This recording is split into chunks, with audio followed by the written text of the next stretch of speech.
Okay, so we are again looking at some additional material from the second edition of the book that just came out after I recorded the first edition, and we are here in chapter 7 of the first edition, which was on human environment systems, but the chapter numbers have changed, so I will just stick to the old numbers and include related material in the old system. Okay, so let's read up a little bit about network analysis, which we did mention in terms of the complexities, interdependencies, and the physical, logical, and functional dependencies, and so on and so forth. Network analysis is something that is becoming more and more widespread to find multiple interdependencies in a system. You can think of it as, let's say, vegetation in one corner of India and rainfall from other regions, moisture flux, local temperature and humidity, and so on, and you can find out which other regions are highly correlated to the region that you are interested in. So it yields some pretty interesting results, and there are of course some pros and cons, some limitations, and so on. So here we'll look at the category of, under the category of tools for constructing structural models, is network analysis, spanning various tools used in different disciplines. What distinguishes network analysis from Venn diagramming is that it follows allows for more details in terms of the description of each element and focuses explicitly on the dependencies between elements. So as I said, you can find dependence of this particular vegetation in this corner with vegetation elsewhere, precipitation elsewhere, humidity, temperature, winds, and so on and so forth. These different network analysis tools focus on representing the structure of some parts of the world as networks of elements, as referred to as nodes or vertices, and dependencies between elements, also referred to as ties, edges, or arcs, sometimes also called links. I prefer nodes and ties. Examples of such tools include most forms of social network analysis, graph theory, and network theory. The networks can be based on qualitative or quantitative data and take different forms. They can provide valuable insights and inform the construction of functional models. The networks can include qualitatively different kinds of nodes, such as the example of the structural model of community beside the river that we had looked at before. However, to unlock the inherent analytical powers of network analysis, the networks are organized into levels with only one kind of node per level, although each type can have many nodal attributes. Hence, networks include only one type of node. For example, individuals, organizations, policies, natural resources, computers, etc. have only one level, as we will see in a minute. In other words, the nodes are directly linked by ties between them. Such networks are called one-mode or unipartite networks and comprise the most frequently analyzed type of network. So let's just look at that here. So this is a unipartite network or one-mode network. So all of them are one type of element, individuals, forests, and so on and so forth. And you have, of course, to follow two-mode or bipartite networks, and you have multi-level networks as well. So you can see that the differences in the typology of nodes and ties in each one of them. All these are red here. You have red and blue. You have red and blue here as well, but you have solid lines, dotted lines, dashed lines. Here you only have dotted lines. So we'll read this a bit more here. So that is the unimodal or unipartite or one-mode network. This is quite common.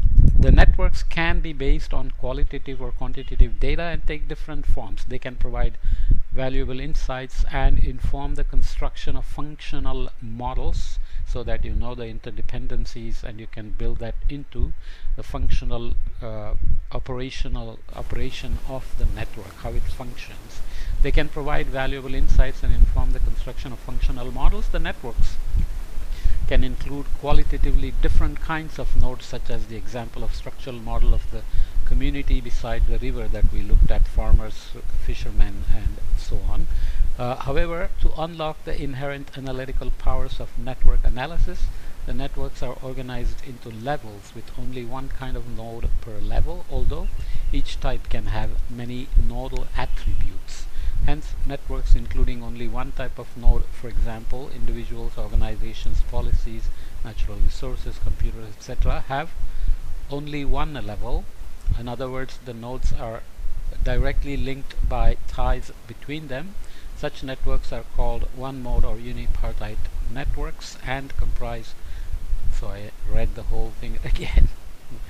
So I am a bit doozy after lunch, and there was a long meeting before that. So the second common network type includes, it happens sometimes, okay, sorry. The second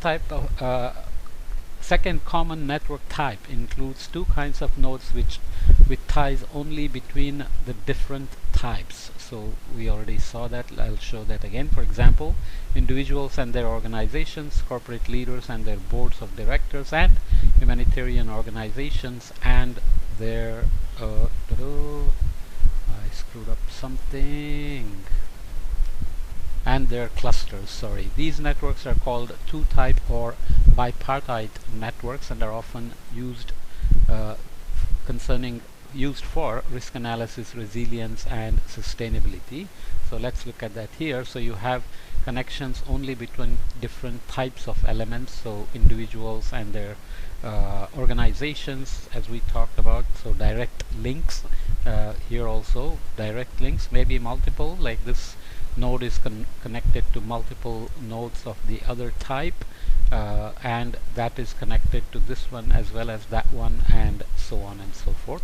But this one is directly connected, but here the elements are of different type, as opposed to here where the elements or the nodes are the same type. So the ties between nodes here are two different types of nodes with direct ties, even though maybe multiple direct ties. Okay, so obviously when you do the network analysis and find all these links, it means that you know how the perturbation in this will propagate into the network, and what that means for the resilience of the system, and so on and so forth. And that's the point of doing these analysis. The last generic network type also allows ties between the nodes within each category. Such networks are referred to as multi-level networks and have proven tremendously useful for grasping and addressing a range of issues in human environment systems. These multi-level networks generally involve two types of nodes, such as actors and ecological components, actors and tasks, actors and sustainability issues, or actors and policy issues. However, there are examples of multi-level networks with more than two types of nodes, such as actors, issues, and policy forums. So this, you can see that the connections are not just between two types of nodes, but you have ties between similar elements, or sorry, nodes. So they are represented by solid lines here, like here. It's almost the same. It's actually the same thing, but it's connecting to different types of nodes, or actors, players, policies, organizations, and so on, and they are tied to each other through these dotted lines, and these are connected to dashed lines. So you get the idea of how the complexities happen. So I'm going in the wrong direction here. So those are called multipartite networks with more than two types of nodes. Obviously, this is a simple rendition. You can have multiple different types of nodes and ties here, as we said here, in terms of nodes such as actors, issues, and policy forums, but you can add many more, which is what typically happens. And this is not just done for sustainability, this is done for climate analysis as well as social network analysis, or let's say take all the Facebook data or WhatsApp data or Google search data and try to find the typologies of networks that are working within these social media platforms, and what that means for how people are getting information, how people are debating each other, how people are being influenced by other people's opinions, and how they are seeking confirmation bias, and so on and so forth. So maybe we should come back and look at causal loop modeling in the next podcast, to leave this network thing by itself. Okay, so see you in the next podcast.